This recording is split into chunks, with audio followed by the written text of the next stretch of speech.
afternoon, one and all present here.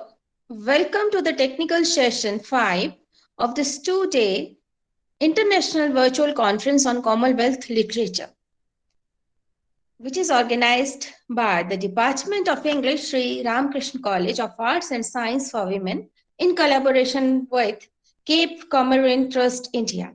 First of all, I take this opportunity to thank Dr. K. Chitra, Principal, Sri Ramakrishna College, Patron, Co-Patron Dr.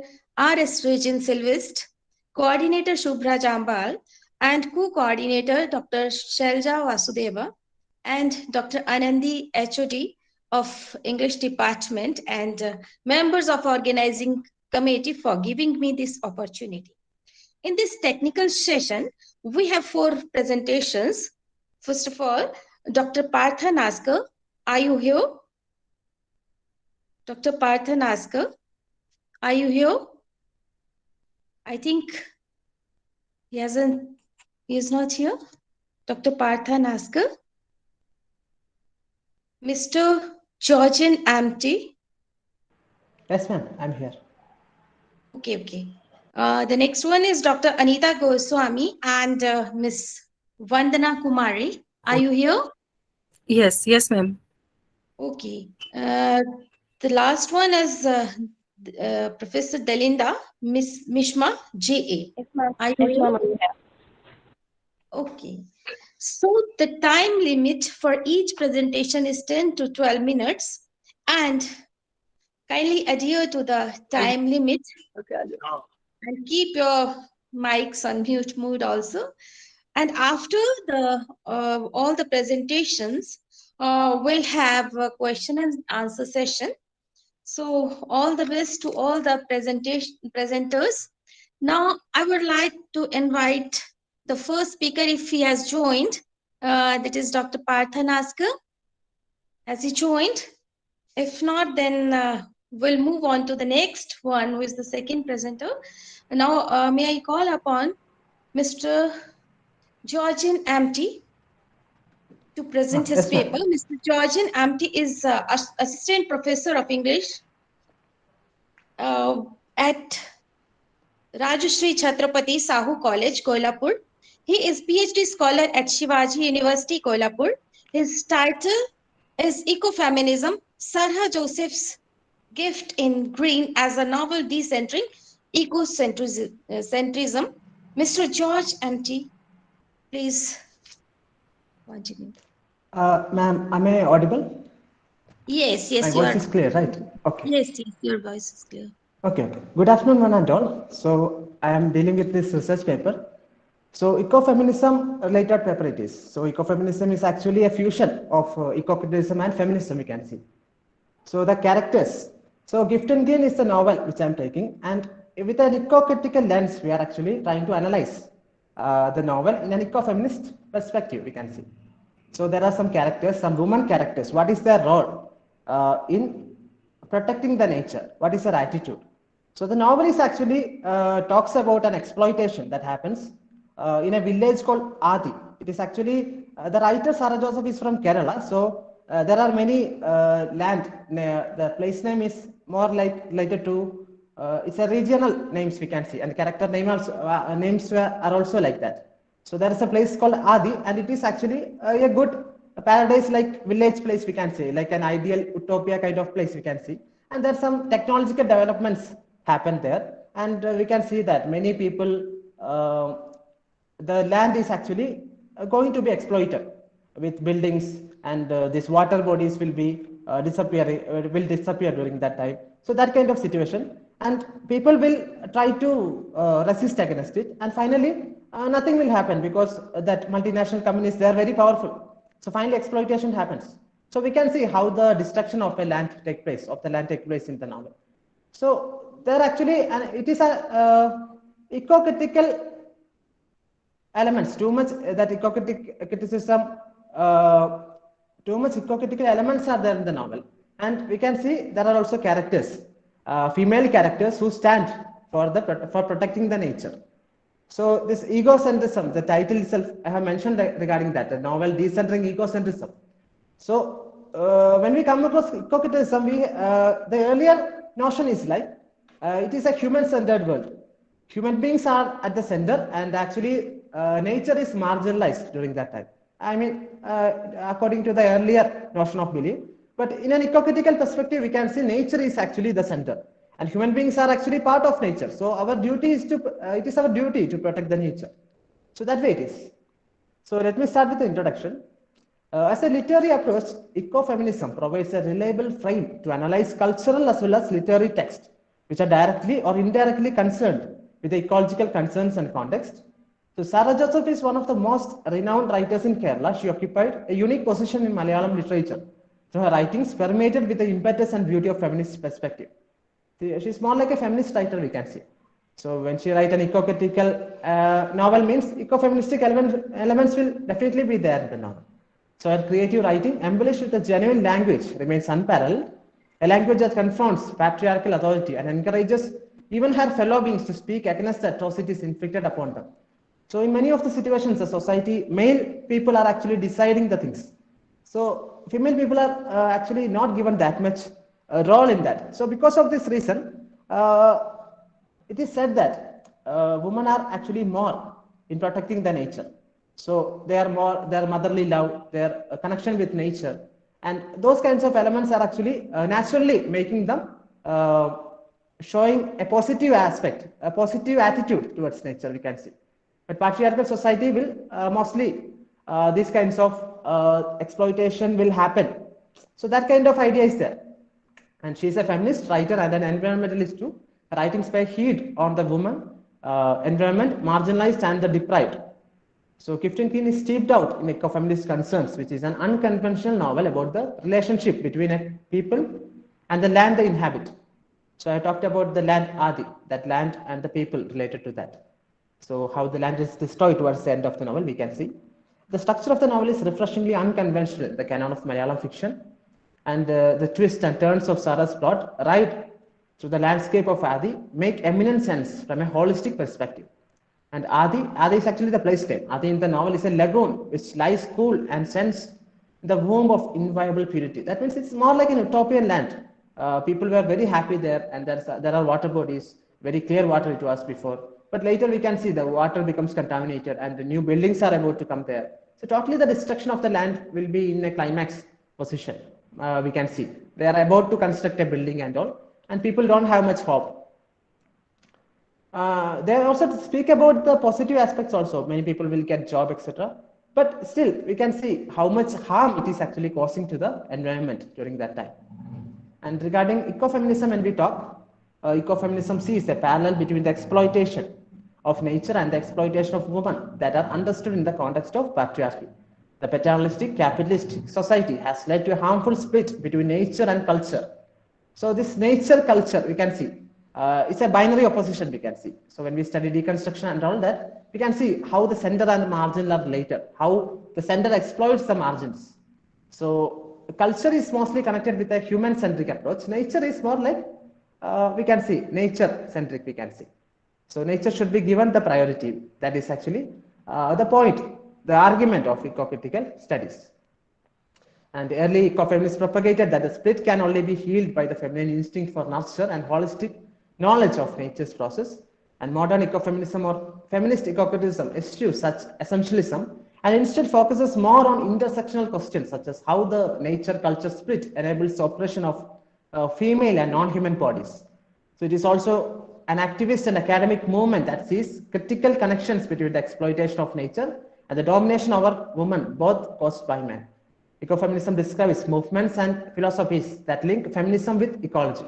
This movement seeks to eradicate all forms of social injustice, not just injustice against women and environment. So, as I have talked, it's a fusion of both feminism and eco-criticism. From arguments that there are particular and significant connections between women and nature, ecofeminism relates the oppression and domination of all subordinate groups, which includes women, people of color, children, and the poor. It is not just for standing for women's rights. We can see those people who are oppressed. This eco-feminist will stand against that. Stand for the, okay, that way it is. That binary oppositions we can see among the people to the oppression and domination of nature also, even with animals, land, water, air, all this comes under ecofeminism, we can see. And all the subordinate groups have been subject to oppression, domination, exploitation, and colonization from the West patriarchy society that emphasizes the values of man. So in general, it is more like patriarchies don't have a positive kind of approach against nature, we can see, but ecofeminism have a positive approach. That way we need to understand. And Gift in Green, coming across the novel Gift in Green as an ecofeminist text. So Sarah Joseph explains at the book's end regarding the novel. This is the quote actually. Gift in Green is above all a book of stories and storytellers. The stories have come down to us from an assortment of sources: the Bible, the Holy Quran, Zen, and Sufi traditions, the Puranas, folk narratives, historical events, and those attributed to the life of Saint Francis of Assisi. So many allegorical elements are also involved in that. Many allusions are also imparted. That way it is. And the stories, and actually there is a storyteller inside the novel. He also speaks about many kind of fables to the people. So in that way, there is also a story within the story kind of situation also. So regarding the nature, how people are exploited, how the earlier life of people are, how the present situation is. So regarding all those elements are actually clearly visible in the novel, we can see. And she also called out, the writer says that, I can't hold him. Please lift him a little. Nature is a mother's lap. So, sorry. That is actually a character's dialogue actually.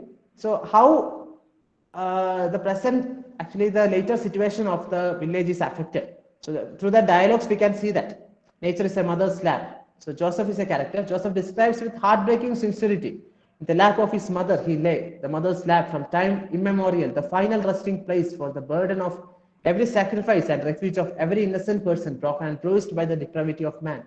More exploited, related kind of situations we can see. And when reader reads the novel, they will travel with the people of Adi, and they will understand, they will understand as one among them. That kind of experience the novel will give.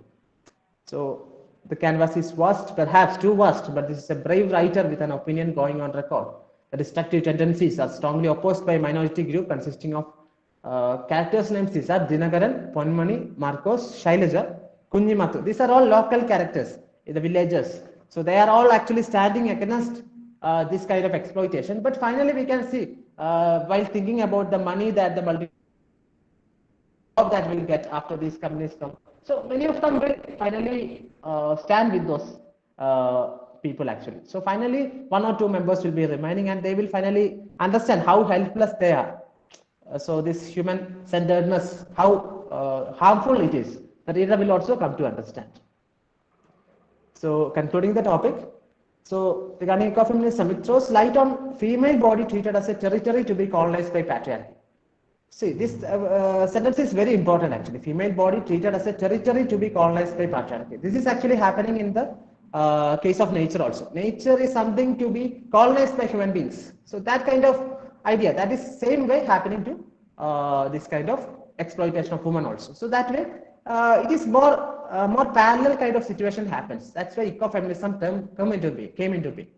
So if woman is completely objectified and alienated from her body, thus, so now the water was a remedy prescribed by Guru. That means in a novel there is a situation where people are not understanding the value or the present paradise situation of nature. So that time we can see a person will actually he's more like a guru kind of stature. He will say regarding the blue lagoon or the water bodies there, and regarding its value, regarding that there is a situation in the novel. So where these ways there are many indirect kind of depictions regarding this. So with an eco-critical lens actually we are analyzing this novel. So Adi, which is the place where the air is light, the water pristine, actually it's a depiction of the place. Means this is how it is depicted in the novel. The water pristine and the wind pure will catalyze the recovery. So Gitanjali is another character. It tells a moral story of the people of Adi. And there are also many stories and those kind of, that's how the novel goes actually. They often tell stories with a moral message to be inculcated in their lives. The storytelling begins with some exclusive rituals So it's a villages, local regional place. So they have their own customs to protect nature. So that way, very happily they were living at one point of time. But because of the exploitation, the whole situation will change. The land will become very, what we say, dirty. We can say. So that way, the final climax of the novel, we can see that kind of exploitation is complete in that. And nature is rendered as goddess. Any violence against on nature is indeed violence on them. And her perseverance and indomitable spirit to save her land are depicted in a heart-rending manner in the novel. And the octopus hands of the Kumaran. So he is actually not a good character in the novel. So by examining these characters, we'll understand how patriarchy is exploitive and how the female characters are more showing a positive approach to nature. So that kind of way we are understanding this novel. All the social, economic, and cultural innovations ultimately result in changing a place from its natural habitat to an artificial environment. So Gifted Game speaks for Earth, the pristine beauty that was the putrid mess that is, and mainly the many ways that the past was turned into the present. And Sarah Joseph is actually a leading writer in Malayalam, as I have told, and also perhaps one with caliber enough to attempt so ambitious an articulation on the subject. She's more like a feminist writer. Here, she just started a new genre of writing, like in a critical perspective. She wrote her novel, and this is also very latest novel actually, new novel. So that's all about my research paper, 15B. Okay, I'm just, yes. Dr. Georgian MT. Thank you so much for this wonderful presentation. Now we'll move on to the next presentation. The next presentation is by Dr. Anita Goswami and Miss Vandana. And topic, I think was the topic. Could you please tell your topic? Good afternoon, ma'am. Good afternoon. Good afternoon. Good afternoon, everyone. And I am presenting. Yes, Vandana ma'am. Hanji. Please start your paper. Am I visible, ma'am? Yes, yes, you are very visible. And my PPT is visible? No, not yet. PPT is not visible, ma'am. It's okay, ma'am. I'm presenting the research paper title as a study of individual diasporic identity and integrity in the works of Jhumpha Lahiri. Jhumpha Lahiri belongs to the second category among all the Asian American writers who basically deals with India as an exotic land for a living at any circumstances. Jhumpha Lahiri is one of the most significant writers of the Indian diaspora in the present time. She is expert in her writing skills. Her fictions are not in the just fictions which we read, but rather these are the real documentaries of diaspora community. The term diaspora can also be sometimes designed to imply the development of human civilization around the globe, which is beneficial of all. The purpose of this research paper is to explain the individuality and diasporic consciousness of an immigrant. Diaspora is a voyage towards self-recognition, self-definition, and self-realization. There is an element of inventiveness in diaspora writing which paves the way for many losses. The Indian diaspora writing contributes on a worldwide scale. The cultures of different societies, diaspora literature thus build information which result is in solving many cultural and psychological problems. The diasporic fictions explain the maladies and experience of diaspora in their various things and symptoms, and provides them with a new potentiality and approaches and directions of ideas. As the word advances, the immigration of people from one country to another seems like a common phenomenon. The very first crisis an immigrant faces on entering a new land in his and her identity. When an individual moves to a new place with his inherited identity, the social, economic, and political, and most importantly, the cultural identities occur drastic changes. The new environment and individual is often cites to compromise with his and her inherited identity. Thus, the individual will most probably have a dual identity. In Jhumpa Lahiri's The Namesake, almost the character faces problems regarding their own identity. Firstly, Ashima, who moved from India to America after her marriage with Ashok, is seen stoked between her new identity and her inherited identity. New to America, Ashima struggled through her language and cultural barriers. And she is tense to find out that her new home offer her new path of life, traditionally and culturally. As being from a very traditional country, India, Ashima is no less a victim of a lost identity. The cultural and the traditional difference between the two countries is seen clearly as well. We read the novel. Ashima is with no job and is just a mere housewife. She thus is seen wondering about a dissatisfied meal. Restorative nostalgia and reconstruction of imaginary homeland in The Namesake describe about the characters longing for their past.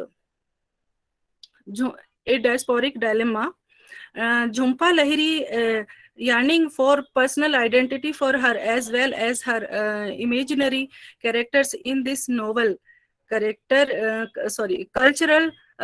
variance in Jhumpa Lahiri's interpreter of melodies examines the cultural differences in the space of diaspora. She also describes how two characters are displaced from their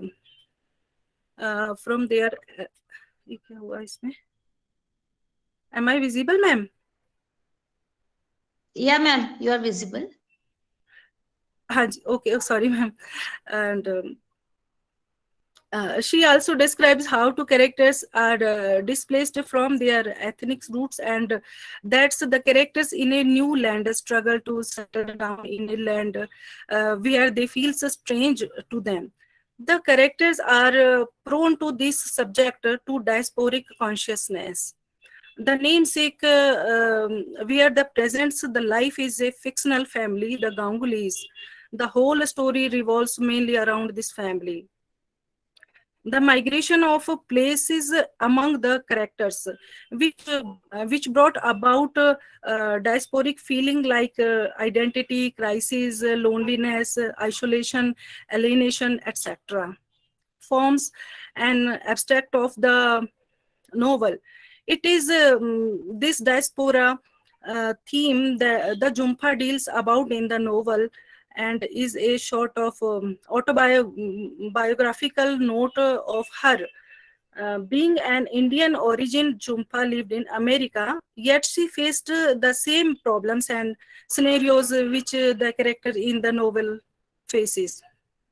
And this shown by Jhumpa in her works, The Namesake, the character in the novel, such as Ashima, is a representation of diasporic character, the elements of diaspora, such as alienation, isolation, loneliness, and nostalgia. Other characters such as Gogol and Sonia are the victims of crisis of identity. That's all. Thank you so much. Thank you so much, Vanna ma'am. Nice presentation. Thank you so much, ma'am. Thank you so much for your nice presentation, ma'am. And happy Holi to all of you. Okay. And happy Holi to all of you. Same to you, Vanna ma'am. Thank you. Thank you, ma'am. Thank you so much for your nice presentation. Now, thank you so much, ma'am. I oblige, ma'am. Thank you. Now, Mr. Delinda Mishma, JA, is our next presenter in this technical session. Mr. Delinda Mishma, JA, is MPhil English Scholar, Sri Ayappa College of Women, Tamil Nadu, India. And the title of his presentation is Individualistic Feminism, an overview through the novels of Madhuri Banerjee. Mr. Delinda Mishma, JA, kindly proceed. Ma'am, am I audible, ma'am? Hello. Hello. Yes. Yes, you are audible, ma'am. Good evening, everyone.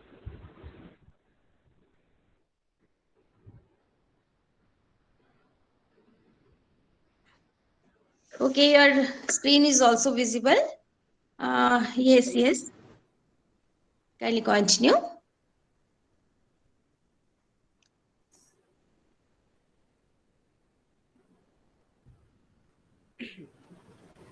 Good evening, everyone. I'm Delinda Mishma. I'm an MPhil English scholar from Sri Ayappa College for Women, Chungangade, Kanyakumari district, Tamil Nadu. And my research paper is titled as Individualist Feminism, an Overview through the Novels of Madhuri Banerjee.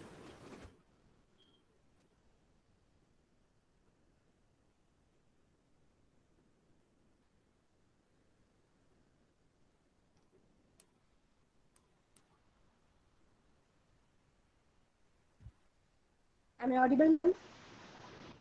Yeah, you are audible. Okay, ma'am. Continue, please. The research paper, okay, ma'am. The research paper focuses on the idea individualist feminism. In this paper, I'm going to give a brief introduction and history about individualist feminism and my perspective of individualist feminism in the novels of Madhuri Banerjee, in the 3 selected novels of Madhuri Banerjee. Before getting into the topic individualist feminism, I'm going to give a brief note on feminism. Feminism is the advocacy of women's rights, and it concerns with the issues that affect women. And the feminists are the person who stands against the discrimination of women. Also, the feminists work for women to get equal rights in all aspects of society. Individualist feminism is otherwise called as I-feminism. It is to ensure equal rights for individuals. It helps to give much importance for the individual thoughts and ideas of women, and it gives liberty for women's desires and interest with proper knowledge about what is bad and what is good in the society. And individualist feminism ensures women to follow their heart rather than the suffocating rules and norms of society. Individualist feminism is a conservative form of liberal feminism which emphasizes individualism, and it gives much preference for personal choices of a woman. Then the history of individualist feminism. The individualist feminism is started in other foreign countries, and it is noted as libertarian feminism at first, and it is founded by Tony Nathan in 1973, and it is one of a number of individualist or libertarian feminist organizations in the US. There are also some other feminist organizations. They are the Ladies of Liberty Alliance, Feminists for Liberty, the Defense Mothers Institute, and Mothers for Liberty. The radical notion that feminism imposes women or people, but the libertarian feminism imposes the radical notion that women are individuals and should be treated such as. Early organized feminism in the state mentions about classical liberal feminism, and this movement mostly stresses about the voting rights for women. It related to the first wave feminism. One central theme of individualist feminism revolves around free love movement, which is to give full freedom to women for selecting their sexual choices. Notable individualist feminists are John Kennedy Taylor, Wendy McCallory, Camille Paglia, Renee Denfeld. These 4 are the most notable individualist feminists. Through their writings, they imposes individualist feminism in the thoughts. Through their writings, they impose the thought of individualist feminism. Then the individualist feminism in India. The individualist feminism in India begins when the necessary for women empowerment started. It comes from Western ideals, and it entirely focuses upon women's ability to maintain their equality through their own actions and choices. In India, individualist feminism hasn't spread widely so far. Nowadays, it's sprouting here and there in some places. Its ideology is every human is a single, separate individual, and the most important idea of individualist feminism is to give full support for the individual thoughts of women. And the main school of thought of individualist feminism is from Simone de Beauvoir's Self is Essential. And I am dealing with the author Madhuri Banerjee in my research paper. Madhuri Banerjee is an young Indian fiction writer. Through her writings and through her interviews, she speaks about the importance of individuality of women. And she is an Indian author, columnist, screenwriter. She has won a national award for her documentary on women's issues called Between Duality. She has also made a documentary on Dove as a Yahoo fearless and fab woman. Her career and her writings mostly speaks about the idea of individualist feminism. And for the research paper, I have chosen 3 novels of Madhuri Banerjee. They are Losing My Virginity and Other Dumb Ideas, Candler's Housewives, Mumbai, and Forbidden Deserts. In these 3 novels, Madhuri Banerjee focuses on women characters who are striving to withstand in their individuality. In a society in which sex is called as taboo, Banerjee wants to emphasize that every woman has needs and desires and seeks to let everyone free to have their individual needs and likings. In the novel Losing Your Virginity and Other Dumb Ideas, she speaks about a character called Kaveri. She is the protagonist of the novel. This novel is based on chick literature. In this novel, Madhuri Banerjee speaks about a young woman in a modern big city called Mumbai. And the protagonist is into a struggle of letting all others desires and to bring out her individuality. At first, her father imposes his own desires to get into a civil servant job, but she let her father's desires out, and she become a translator, which she always want to become. And all her liking is for art and literature, but because of the society's pressure, after getting into the age of 30, she is stressed to follow the society's norms and to get into a relationship. So she also get into explore of finding a better half, but she couldn't. And then she at the end of the novel, she find out that her only desire is to do much works in art and literature. And thus she finds her individuality at the end of the novel. In the other novels, Candler's Housewives, Mumbai, and Forbidden Deserts, these novels speaks about aching issues of married women and the sufferings of housewives who have lost their individuality after their marriage. Women in the novel seems to be liberal, but when it's seen in deeper manner, they are heavily handicapped by the patriarchal community. And Simone de Beauvoir's concept, woman has ovaries, this imprisoned her. It is seen in the novel through the housewife's life. Because of the ovaries, they are giving birth to a child, and they are becoming a caged bird inside their own house. Later in the novel, Simone de Beauvoir's Self is Essential is retained by the woman characters who let their dreams, who let the patriarchal community back and try to fly in their own dreams. Characters make women of society to retain their self and helps them to have a quest to found their individuality. And in the conclusion part, from the lines of Ayn Rand, an individualist is a human who says, I will not run anyone's life, nor let anyone run mine. I will not rule, nor be ruled. I will not be a master, nor a slave. I will not sacrifice myself to anyone, nor sacrifice anyone to myself. Based on these lines, individualist feminism advises people and women to follow their hearts rather than the eyes of society and norms of society. Thank you. Thank you so much. The slides you have showed gave us a close look at your presentation and epitomized everything.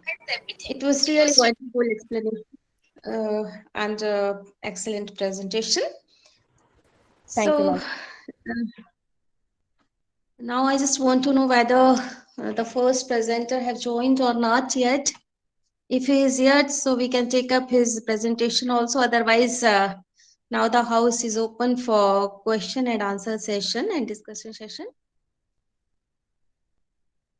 If he is not here, so first of all, the first presentation was by Mr. Georgian Empty. So his topic was Eco-Feminism, Sarah Joseph's gift in green as a novel, decentering ecocentrism. So he has made a wonderful presentation of ecofeminism, and very beautifully he has explained that how nature and women both are equally exploited. On one side, by the capitalist society, nature is being exploited by multinational companies, and on the other side, the women, they are exploited by our patriarchal society. So I just want to ask one question. Is there any question from the audience for Mr. George and MT? Is there any question from the audience side? No, I think all are satisfied with the presentation of Mr. George and Namchi. So there was one question. Do you think that only through our day-to-day relationship and activities towards more harmony and sustainability, we can give to the well-being and the empowerment of the whole ecosystem? Can we improve with this, with the day-to-day relationship with the nature? Can we do More that? awareness among the people are much necessary, and also people need to be educated regarding the ill effects of nature, what they are going to face, what kind of dystopian nature they are going to future they are going to face. Because with the development of technology and society, we have many benefits, but together with that, we also need to be concerned with the nature. Otherwise, it will be like it will reverse the fortune, reverse the effect actually. As we can see during the before the Victorian period, we can see there were too much emphasis on technology, and religious and nature was totally avoided. And during the modern time period, we come to see the First and Second World War, and that totally shattered their lives. How the technology which have the power to enhance a human being's life has equal power to destroy human beings. So at that point of time, people came to realize nature and our world is also should be world also should be given some emphasis. Otherwise, we will totally it will lead to destruction. So I think some awareness among the people, and also people should be understood, and also understood regarding the problematic situations that they will be facing in the future if they go like that way. And also with that, technology is also necessary. I'm not saying that we should completely go to hunter-gatherer society, nothing like that. But together with that, an awareness is also necessary. And also, according to ecofeminism, we can see women also have an important role to play, because they are more closer to nature. It is said that they have more kind of earthly or behavior, means like their character is more like closer to nature. So that kind of situation, that kind of education or awareness should be also given to the people. So that will help a lot to improve the situation, I think so. Thank you so much for this wonderful explanation. Right, very much right. Thank And you. now, is there any question from the audience side? Okay, no question. So the next presentation was by Dr. Anita Goswami and Ms. Vandana Kumari. Her topic was Study of Individual Diasporic Identity and Integrity in the Works of Jhumpa Lahiri. So I found that there is main problem that how these people are suffering, or they are going outside when because of immigration. So there are so many issues related with this, that is the personal identity and loneliness and alienation. There are so many cultural issues are also there. So I just want to ask one question from Vandana ma'am, that how does diaspora help in the overall sense of belonging or discrimination for those who left their native places in search of livelihood. Those who have left their places and gone outside. So how? Ma'am Vandana, are you here? I think maybe there is some technical glitch. So she might not,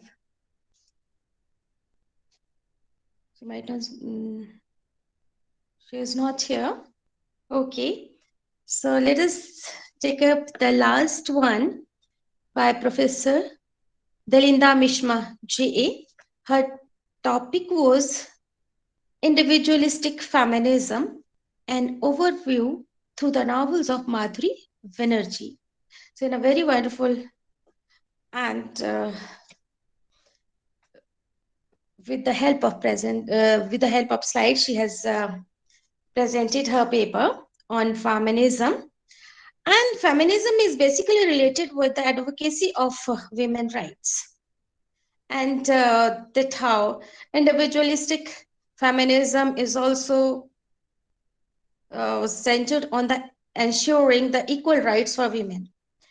So because the women in the 21st century is independent, who believes in the love but not in domesticity. And this presentation was by Ms. Delinda. So could you please comment on, do you think that in the works of Mamata Banerjee, we find dismantling the concept of family and marriage? Do you think? Yes, ma'am. Delinda Mishma, please. Yes, ma'am. Are you here? Yes, So do you think that in the works of Mamata Banerjee, we find dismantling the concept of family and marriage? Are you here? Yes, ma'am. Yes. Ma'am, am I audible? Yes, yes, you are very much audible. Yes, ma'am. Through her novels, we could find the dismantling of the concept of family and marriage. Because through her novels, we could find marriages making women as a caged bird. They couldn't find. They couldn't fly what they want, what they really want, and they couldn't get what they really deserve. So she is dismantling the concept of family and the marriage through her novels. And is there any question from the audience side? I have one more query also. Do you think that all women characters are initially vulnerable but experience make them strange in her novels? Only experience makes them change, ma'am. Yes, thank you so much. We have come to the end of this technical session. So in the end, I would like to express my heartfelt thanks to the presenters for excellent and motivational presentations. Your years of research, your depth of understanding, and your ability to present the subject in such an interesting way is highly appreciable. Last but not least, I would like to thank participants for their unwavering attention throughout this technical session. And once again, I would like to thank organizing committee for giving me this opportunity. Thank you so much. Over to the organizer.